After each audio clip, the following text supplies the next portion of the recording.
شروع اللہ کے نام سے جو رحمان ہے رحیم ہے۔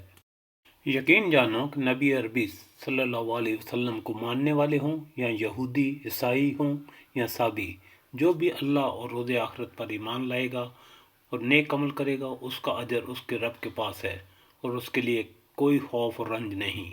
یاد کرو وہ وقت جب ہم نے طور کو تم پر اٹھا کر تم سے پختہ عہد لیا تھا اور کہا تھا کہ جو کتاب ہم تمہیں دے رہے ہیں اسے مضبوطی کے ساتھ تھامنا اور جو احکام و ہدایات اس میں درج ہیں انہیں یاد رکھنا۔ اس ذریعے سے توقع کی جا سکتی تھی کہ تم تقوی کی روش پر چل سکو گے، مگر اس کے بعد تم اپنے عہد سے پھر گئے۔ اس پر بھی اللہ کے فضل اور اس کی رحمت نے تمہارا ساتھ نہ چھوڑا، ورنہ تم کبھی کے تباہ ہو چکے ہوتے۔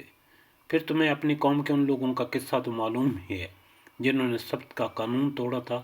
ہم نے انہیں کہہ دیا کہ بندر بن جاؤ اور اس حالت میں رہو کہ ہر طرف سے تم پر دھتکار پھٹکار پڑے۔